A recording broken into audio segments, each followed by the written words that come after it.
Assalamu alaikum wa rahmatullahi wa barakatuh. How are you students? Hope you all are well and you have watched the last video that was about human respiratory system. देख लिया सब लोगों ने? Good. Now tell me, what is the responsibility of human respiratory system?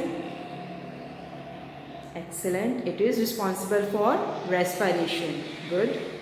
And what is respiration? The process in which food is oxidized to produce energy. Very good. Name the organs that are used in respiratory system. Good. Nose, windpipe. Windpipe का एक और नाम बताया था, क्या था windpipe का second name? Trachea. Good.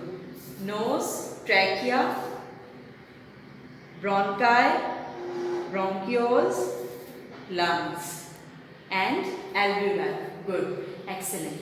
Now we are going to start next system, that is blood circulatory system. अब हम जो आज टॉपिक पढ़ेंगे वो कौन सा सिस्टम है? Blood circulatory system. ब्लड तो सबको पता है किसे कहते हैं? खून को. अभी बकरा ईद भी गुजरी है, देखा होगा आपने बहुत सारे एनिमल्स को जब हमने स्लॉटर किया था, ज़िबह किया था, छुरी फेरने पर उन पे सबसे पहले क्या निकला था उनकी बॉडी से बाहर? ब्लड, खून निकला था. तो ब्लड क्या है? फ्लूइड है रेड कलर का, that moves in our body to transport materials. Blood क्या है? एक टिश्यू है हमारे पास लिक्विड फॉर्म में जो क्या करता है? बॉडी में मूव करता है ताकि क्या कर सके? मुख्तलिफ मटेरियल्स को बॉडी में ट्रांसपोर्ट कर सके. अब वो मटेरियल्स जो बॉडी में ट्रांसपोर्ट कर सके वो कौन कौन से हैं? यहाँ देख लेते हैं. Blood takes oxygen. ब्लड क्या ट्रांसपोर्ट करता है? ऑक्सीजन. और वो ऑक्सीजन को कहाँ से लेता है? रेस्पिरेटरी सिस्टम के थ्रू. याद है ना, रेस्पिरेटरी सिस्टम में एक्सचेंज ऑफ गैसेस भी हो रहे थे जिसमें हम ऑक्सीजन टेक इन करते हैं और कार्बन डाइऑक्साइड गिव आउट करते हैं. ठीक है. Blood takes food energy. दूसरा मटेरियल जो ब्लड ट्रांसपोर्ट करता है वो क्या है? Food energy. और वो फूड एनर्जी कहाँ से लेता है? डाइजेस्टिव सिस्टम से, जो कि हम नेक्स्ट लेक्चर में पढ़ेंगे अपने. जब ब्लड हमारी पूरी बॉडी को ये दोनों चीज़ें दे रहा होता है, ऑक्सीजन एंड फूड एनर्जी, तो वो हमारी बॉडी से कुछ चीज़ें ले भी रहा होता है, कलेक्ट भी कर रहा होता है जिनकी हमारी बॉडी को ज़रूरत नहीं होती और जो डिफरेंट फंक्शंस परफॉर्म करने के दौरान as a waste product produce हो जाते हैं, जैसे carbon dioxide and waste products. ये कहाँ से लेता है? बॉडी सेल से लेता है. ठीक है. Oxygen and food energy provide कर रहा है पूरे बॉडी सेल्स को, और बॉडी सेल्स में जो हमारे पास यूजलेस चीज़ें हैं, carbon dioxide and waste products, वो उनसे वापस कलेक्ट कर रहा है. ठीक है. तो ब्लड सर्कुलेटरी का फंक्शन क्या होगा? ब्लड सर्कुलेटरी सिस्टम का, it is responsible for circulation of blood. Blood circulatory system responsible होता है ब्लड की सर्कुलेशन के लिए, ब्लड को बॉडी में मूव करवाने के लिए, टू ट्रांसपोर्ट इंपॉर्टेंट मटेरियल्स, ताकि ब्लड क्या ट्रांसपोर्ट कर सके इंपॉर्टेंट मटेरियल्स. और वो मटेरियल्स कौन से हैं? That is oxygen, food energy, carbon dioxide and waste products. ठीक है. इतना याद रहेगा. क्या फंक्शन है ब्लड सर्कुलेटरी सिस्टम का?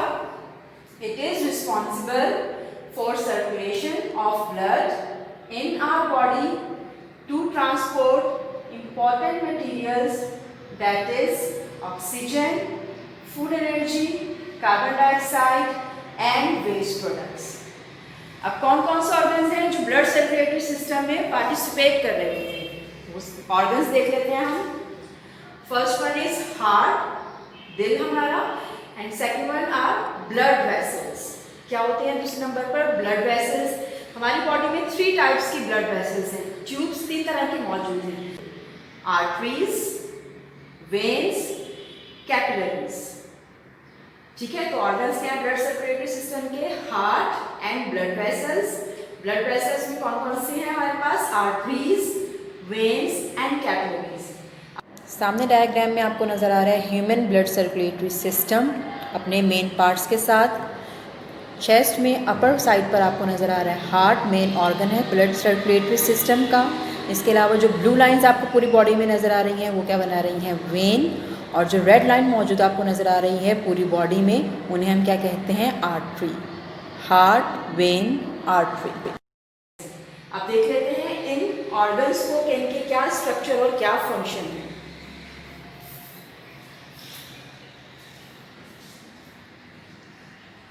नाउ आपको जो डायग्राम नजर आ रही है वो किसकी है? ह्यूमन हार्ट, हमारे दिल की डायग्राम है। ह्यूमन हार्ट कहाँ मौजूद होता है? अपर पोर्शन में, चेस्ट कैविटी में, मिडल में और lies little towards left side. Middle में होगा लेकिन थोड़ा सा लेफ्ट साइड की तरफ मौजूद होगा। ठीक है, बनता है किससे हमारा हार्ट? स्ट्रॉन्ग मसल से, यानी मसल टिश्यू से बनता है, क्योंकि इसको मूवमेंट करनी होती है, कॉन्ट्रैक्ट होना होता है और रिलैक्स होना होता है। ठीक है, तो heart is made up of strong muscular tissues and it lies in the centre of our chest slightly towards left side. अब यह हार्ट आप देख रहे हैं, इसमें आपको नजर आएंगे 4 chambers, first, second, third, fourth. 2 ऊपर की तरफ रेड कलर में और 2 नीचे की तरफ पिंक कलर में। ठीक है, तो जो ऊपर वाले 2 चैम्बर्स हैं, अपर 2 चैम्बर्स, इनको हम कहते हैं एट्रिया। क्या कहते हैं? Atria. Heart has 4 chambers, the upper 2 chambers are called atria and the lower 2 chambers, जो दूसरे नीचे 2 चैम्बर्स आपको नजर आ रहे हैं, उन्हें कहते हैं वेंट्रिकल्स। क्या कहते हैं? Ventricles. The lower 2 chambers of heart are called ventricles. इतना है समझ में? अब हार्ट में आप देख रहे हैं एट्रिया और वेंट्रिकल्स के साथ साथ कुछ वेन्स और आर्टरीज भी नजर आ रही हैं आपको।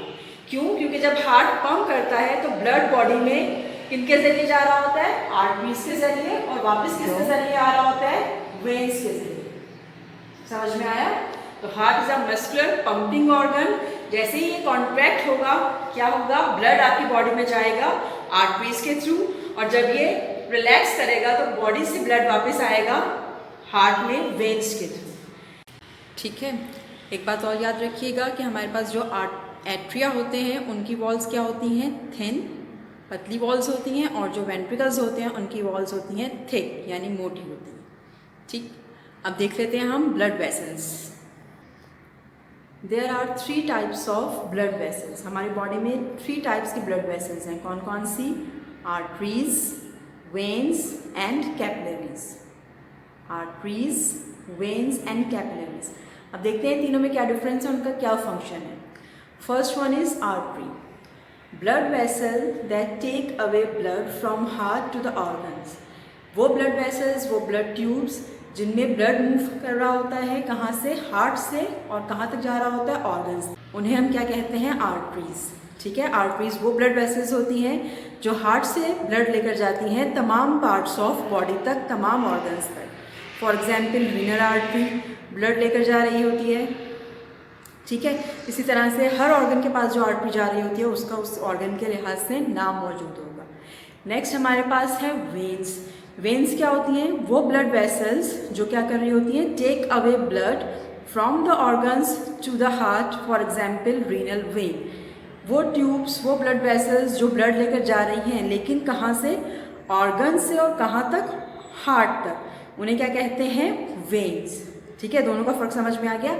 आर्टरीज ब्लड लेकर जा रही हैं हार्ट से ऑर्गन्स तक, और वेन्स ऑर्गन से ब्लड लेकर आ रही हैं कहाँ पर? हार्ट पर। और इसकी एग्जाम्पल हमारे पास क्या है? Renal vein. Now the third one is capillaries. Capillaries क्या होती हैं? ये बहुत ही थिन वॉल्ड, बहुत ही पतली सी वॉल्स की ब्लड वेसल्स होती हैं जो क्या करती हैं? कनेक्शन फॉर्म करते हैं, यानी आपस में मिलाती हैं किसको? आर्टरी एंड वेन को। किसी भी ऑर्गन में जो आर्टरी और वेन जा रही होती है तो कैपिलरीज क्या करती हैं? उस आर्टरी और वेन के दरमियान में कनेक्शन बनाती हैं। ठीक है, इतना है समझ।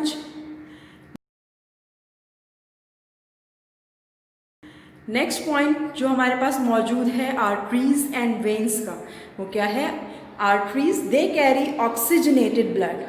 कौन सा ब्लड कैरी करती हैं? ऑक्सीजनेटेड। ऑक्सीजनेटेड का मतलब है जिसमें ऑक्सीजन ज़्यादा हो, प्योर ब्लड हो जो। ठीक है, जिसमें फूड एनर्जी है, ऑक्सीजन है हमारे पास, उसे हम ऑक्सीजनेटेड ब्लड कहते हैं। तो arteries carry oxygenated blood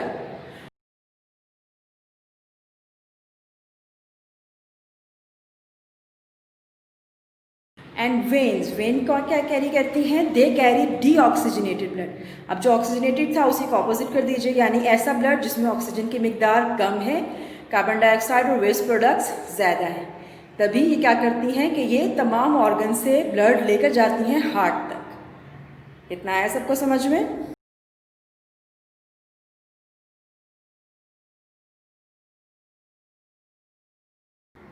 arteries क्या है? Blood vessels that take away blood from heart to the organs. For example renal artery, they carry oxygenated bloods. And veins, blood vessels that take away blood from the organs to heart. For example, renal vein, they carry deoxygenated blood. And capillaries are thin-walled blood vessels that forms connection between an artery and a vein in an organ. इतना आ गया सबको समझ में? अब इसका process देख लेते हैं कि ब्लड सर्कुलेटरी सिस्टम में क्या काम हो रहा होता है, किस तरह से ब्लड सर्कुलेट करता है, ऑक्सीजन एंड फूड, और वापस लेकर आता है carbon dioxide and waste product. Human circulatory system का मेन ऑर्गन है हार्ट। इससे पहले हमने देखा था कि हार्ट को हम 4 चैम्बर्स में डिवाइड करते हैं। अपर 2 चैम्बर्स को एट्रिया कहते हैं और लोअर 2 चैम्बर्स को वेंट्रिकल कहते हैं। एट्रिया का सिंगुलर है एट्रियम, ठीक है, और वेंट्रिकल्स का सिंगुलर है वेंट्रिकल। अब इसमें आप देखें कि आपको 2 कलर्स नज़र आ रहे हैं, ब्लू एंड रेड, यानी हम हार्ट को 4 चैम्बर्स के अलावा 2 पार्ट्स में भी डिवाइड करते हैं। ब्लू पार्ट हमारा बना रहा है हार्ट की राइट साइड और रेड पार्ट हमारा बना रहा है लेफ्ट साइड। ब्लू साइड का मतलब है कि यहाँ पर डीऑक्सीजनेटेड ब्लड मौजूद है, यानी राइट एट्रियम और राइट वेंट्रिकल में कौन सा ब्लड होता है? डीऑक्सीजनेटेड, जिसमें ऑक्सीजन की क्वांटिटी बहुत कम होती है। रेड साइड हमारा बना रहा होता है left atrium and left ventricle, और ये रेड इसलिए होता है क्योंकि यहाँ पर जो ब्लड होता है वो होता है ऑक्सीजनेटेड, यानी उसमें ऑक्सीजन की अमाउंट बहुत ज़्यादा होती है। अब जैसे ही हार्ट पंप करता है तो हमारे पास क्या होता है कि जो रेड साइड से हमारे लेफ्ट एट्रियम और लेफ्ट वेंट्रिकल हैं, दोनों क्या करेंगे? कॉन्ट्रैक्ट करेंगे और ब्लड जो है वो तमाम पार्ट्स ऑफ बॉडी तक जाएगा आर्टरीज के थ्रू।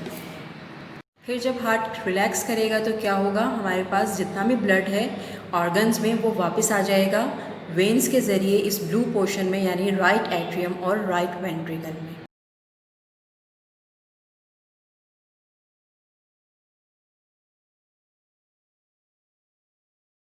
ठीक है, इतना आया सबको समझ में? यहाँ से ये ब्लड जाएगा लंग्स में, जहाँ पर ऑक्सीजन लेगा और कार्बन डाइऑक्साइड रेस्पिरेटरी सिस्टम के थ्रू बॉडी से बाहर निकाल देगा। इस तरह से ये ब्लड प्योरीफाई होगा और सर्कुलेशन चलती रहेगी। जैसा कि आपको इस डायग्राम में नज़र आ रहा है, हार्ट से रेड एरो के ज़रिए, जो कि आर्टरीज़ हैं, बॉडी पार्ट्स में जा रहा है ब्लड जिसमें ऑक्सीजन है, और बॉडी पार्ट्स से ब्लू एरो के ज़रिए, जो कि वेन्स हैं, वापस आ रहा है ब्लड हार्ट में जिसमें कार्बन डाइऑक्साइड मौजूद है। ब्लड प्योरीफाई करने के लिए जा रहा है हार्ट से लंग्स में, जहाँ कार्बन डाइऑक्साइड छोड़ देगा और वहाँ से ऑक्सीजन लेगा और वापस आए। इसी तरह ये सर्कुलर मूवमेंट होती रहेगी और हमारा ब्लड सर्कुलेटरी सिस्टम काम करेगा। प्रोसेस में जो आप एक पूरा सर्कल देख रहे हैं, इसी वजह से इस सिस्टम का नाम रखा गया है ब्लड सर्कुलेटरी सिस्टम, क्योंकि ब्लड हार्ट से आ रहा है बॉडी पार्ट्स में और बॉडी पार्ट्स से वापस हार्ट में। उम्मीद है आप लोगों को समझ में आ गया होगा। 1 से 2 दफ़ा वीडियो को लाजमी देखिएगा। अब देख लेते हैं हम अपना होमवर्क। आज का होमवर्क क्या है? Now it's your homework time. Homework है आपका right and learn question number 1 part E of unit number 2 on journal.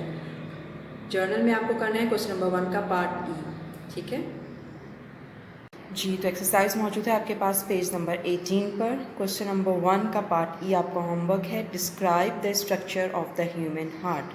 Human heart का स्ट्रक्चर आपको डिस्क्राइब करना है, तो देख लेते हैं इसको जर्नल पे कैसे करना है प्रेजेंट। ये था आपका लास्ट होमवर्क। अगर आपके पास इस पेज पर जगह मौजूद है तो यहीं से कंटिन्यू करेंगे हम अपना नेक्स्ट होमवर्क, लेकिन अगर जगह नहीं है तो आप लोग न्यू पेज पर चले जाएंगे, ठीक है जी। तो सबसे पहले क्या करेंगे? डेट लिखेंगे। जिस भी डेट पर आप काम कर रहे हैं वो डेट डाल दीजिएगा, ठीक है। Describe the structure of the human heart. Human heart के स्ट्रक्चर को आपको डिस्क्राइब करना है, ठीक है। उसके बारे में आपको नोट लिखना है। अब क्या करेंगे? एक लाइन छोड़ेंगे। लाइन छोड़ने के बाद आप डालेंगे हेडिंग ह्यूमन हार्ट की ब्लैक से और अंडरलाइन करेंगे इसको ब्लू से। उस लाइन में नहीं लिखना है, नेक्स्ट लाइन में लिखना है ह्यूमन हार्ट की हेडिंग से नीचे। जी, क्या पढ़ा था हार्ट के बारे में, कोई बताएगा? गुड। मस्कुलर ऑर्गन है, कितने चैम्बर्स हैं? 4।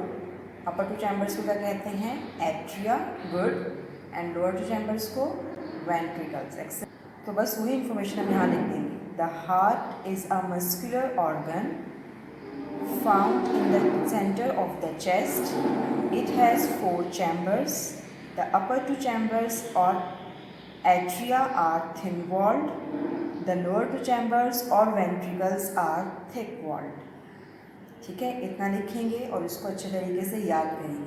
इसके साथ साथ आपके पास पेज नंबर 13 पे डायग्राम मौजूद है. इस क्वेश्चन के सामने ही वाले पेज पर जो ब्लैंक पेज है उस पर आप डायग्राम बनाएंगे. डायग्राम के लिए हेल्प ले सकते हैं, खुद ट्राई कीजिए, नहीं आ रही तो हेल्प लीजिए, लेकिन लेबलिंग आपको खुद करनी है. ठीक है, समझ में आ गया सबको? तो मिलते हैं नेक्स्ट लेक्चर में. तब तक के लिए अल्लाह हाफिज़.